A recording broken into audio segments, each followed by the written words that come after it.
सुर संघी समूह triple S को प्रणाम करता हूँ।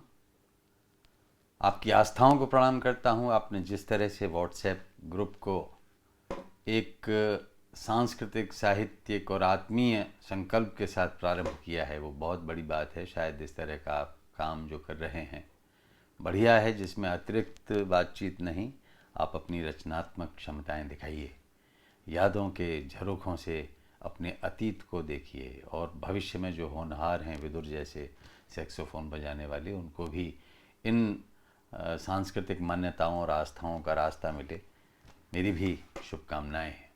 सारी मेज़बान टीम को भी मैं प्रणाम करता हूं। बड़ा अच्छा काम कर रहे हैं आप। सारी एल्बम खुल रही हैं, सभी की रचनाएं बाहर आ रही हैं, कितना कितना गायन कौशल आप सबके पास है। बहुत सुन के, देख के अच्छा लगता है।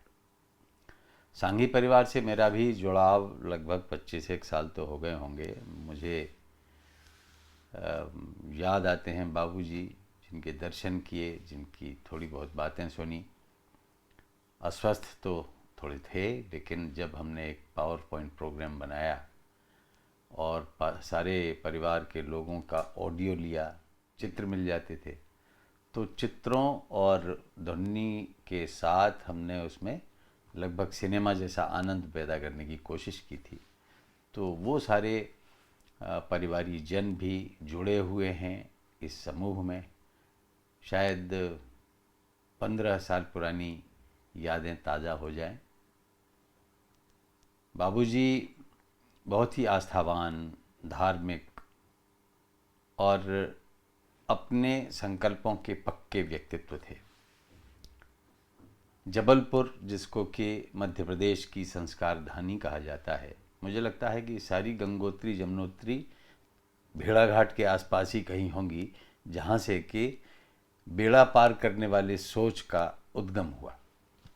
वहाँ से वो धारा आई, नागपुर गई, दिल्ली आई, बम्बई गई, अमेरिका गई, और जहाँ जहाँ गई वहाँ बाबूजी का दिया हुआ जो मूल मंत्र है, जो उन्हें बहुत पसंद आता था, और वो ये मंत्र भी उनको पसंद करता था। और उसको सुनाने से पहले वो कहते थे, वाह वाह वाह वाह, सर्वे भवन्तु सुखिनः, सर्वे सन्तु निरामया, सर्वे भद्राणि पश्यन्ति, माँ कश्चित् दुख भाग भवेत्।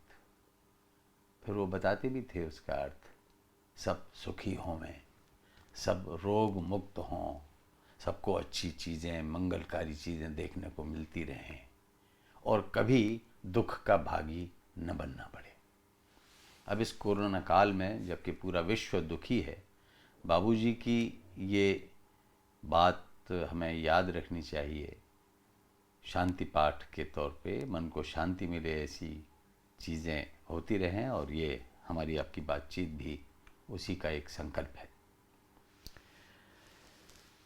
तो बाबूजी बहुत कम खाते थे, लोग उन्हें खिलाना चाहते थे, तो शायद ज़्यादा उम्र रहने का, शतायु तो वो हो ही गए थे सन 2005 में। ये एक रहस्य है कि कम खाओ और गम खाओ, और सितम मत ढाओ किसी पे, तो तम को हटाओ, तम को भगाओ। एक नया गम है किंतु नवागम है, अभी अभी आया हुआ। एक नया गम है किंतु नवागम है, गमन करो आगे, गम न करो आगे, देखो संगम है। तो इस नए गम से भी हमें छुटकारा मिलेगा। तो बाबूजी क्या करते थे, अपने कुत्ते को बहुत प्यार करते थे, सब जानते हैं, और चुपचाप अपना आधे से ज़्यादा भोजन उसके हवाले कर देते थे। तो धन्य है वो कुत्ता जिसने बाबूजी के हाथ से भोजन पाया। शौकीन खूब थे।